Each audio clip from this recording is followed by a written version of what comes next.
중국 경제가 좋을 때는 늘 부동산이 이끌었었는데요. 네, 부동산 위기설 헝다그룹이 또 얼마 전에 뉴스에 나오고 이러던데요. 지금 안 좋다고 말씀을 해주시고 계신데 부동산 문제까지 터지면 더 안 좋을 것 같아요. 어떻게 보고 계세요, 부동산은? 많은 부동산 업체들이 지금 상장 폐지의 상황에 직면해 있습니다. 그게 왜 그러냐면은 리오플링 과정에서 락다운을 하다 보니까 건물을 못 졌어요.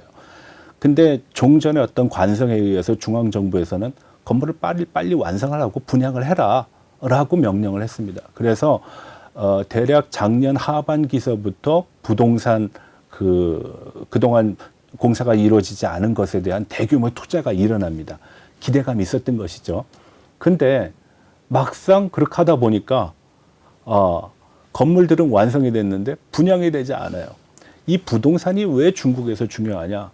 중국의 대부분 인민들의 소득 증가는요, 주식을 통해서 하는 게 아닙니다. 그렇다고 자기가 상품을 개발하거나 어떤 지식을 팔아가지고선 돈을 버는 것도 아닙니다.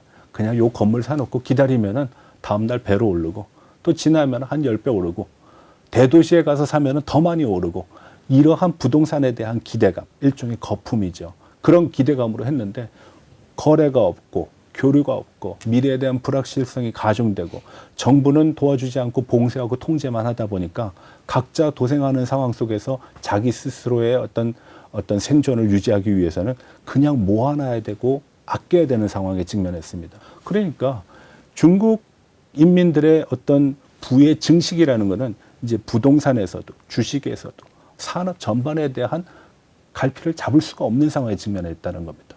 그러다 보니까 부동산은 과거와 같은 특효약의 어떤 성격을 지니지 못했습니다. 과거는 그래 일단 길 깔자, 일단 건물 짓자.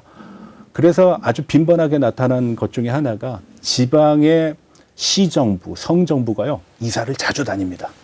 예. 네, 여기다가 시청 짓고 한 10년 지나면 딴 데다가 짓습니다. 그럴 때 부자가 되는 사람들은 대부분 공산당원, 시, 정부 관계자들. 그 사람들의 소득이 올라가면은 모든 사람들은 그 사람들 따라갑니다. 그래서 부를 축적해 왔습니다. 근데 코로나 상황은 그걸 막은 거예요. 그러다 보니까 부동산이 지금 형편없습니다. 아마 제 생각에는 부동산은 중국 사람들한테는 커다란 뇌관이 될 겁니다. 그렇지만 외국인들한테는 그다지 큰 영향은 없을 겁니다. 왜냐하면 부동산이 중국 인민들의 소득 증대의 가장 중요한 핵심 재료이지만 이것이 대외적으로는 영향력이 투사되지 않는 부분이기 때문에 그렇습니다. 뭐 잘 아시겠지만 부동산에 대해서 지금까지 중국이 취해왔던 정책은 상당히 약발이 많이 먹혔는데 최근 들어서 그 약발이 점점 떨어지고 있고 리오프닝 과정에서는 거의 효과를 보고 있지 못하다. 그리고 그 과정 속에서 오히려 많은 부동산 업체들이 도산을 하거나 상장 폐지를 당하거나 파산하는 그런 경우가 많이 일어난다는 겁니다. 왜? 수요가 없기 때문에 그렇습니다. 그래서 중국 정부가 지속적으로 강조하고 있는 것이 수요 확대입니다. 내순환과 외순환이라는 쌍순환 전략 중에 국내 생산, 국내 소비 촉진이라는 내순환이 중요했는데 코로나는 이 내순환의 뿌리를 거의 다 갉아먹는 그런 현상으로 지금 작용했다는 겁니다. 중국 정부 시진핑 주석도 이런 상황을 알고 있을 텐데요. 뭔가 대책을 내놓을 거다라는 생각도 드는데요. 어떻게 네. 어느 쪽으로 움직일 거라고 전망하세요? 많은 중국 연구자들이 보는 자료 중에 하나가 정치국 그 경제 공작 회의의 자료입니다. 매년 4월, 7월, 10월, 12월 1년에 4번 정도 열리는데요.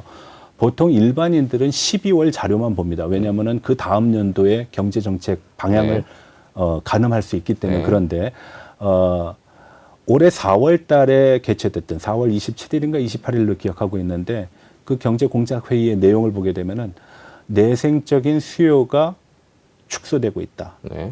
그래서 경제 성장에 대한 어떤 정책 조치가 필요한 건 사실인데 마땅한 경제 정책을 찾기가 쉽지 않다라는 보고 내용이 있습니다.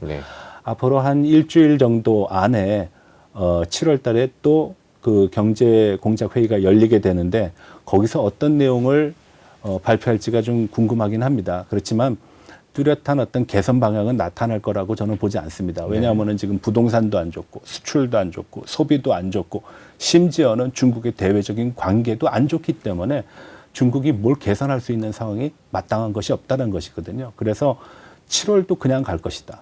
그러면은 10월과 12월에는 개선이 될까? 그거 역시도 지금으로서는 미지수라고 볼 수 있겠습니다. 그래서 중국이 대규모 부양 정책을 추진하기 위해서는 상당한 지표들이 일정 부분으로 수렴이 돼야 됩니다. 그러니까 뭐 경제 성장률이 낮게 나타나면 어느 분야에서 낮게 나타난다라는 것이 한두 개가 좀 뚜렷해야 되는데 지금의 지표를 펼쳐놓고 보면 모든 것들이 다 밑으로만 향하고 있지 위로 가는 것이 없습니다. 인구도 줄고 있지. 내수도 활성화되고 있지 않지. 공장도 무너지고 있지. 사람들은 저축만 열심히 하지 돈을 쓰려고 하지 않지. 국제관계는 지금 서방과 중국의 어떤 우적, 적과 동지의 관계로 해석이 되다 보니까 거기에 대한 대가들을 중국 스스로가 치러야 되는 그런 상황이다 보니까 아마 올 하반기까지는 중국 정부가 시행할 수 있는 마땅한 부양책은 없다라고 봅니다. 일각에서는 금리 인하라든지 아니면 통화율에 대한 어떤 확대 완화 같은 걸 통해 가지고선 경기 진작을 유도할 수도 있다라고 보지만 녹록지 않습니다. 앞서 말씀드렸다시피 너무나 많은 재정이 돈이 지금 시장에 풀려 있는데 이 시장의 돈이 돌고 확대되지 않고 그냥 어디론가 사라져버리고 흘러 들어가 버린다는 겁니다.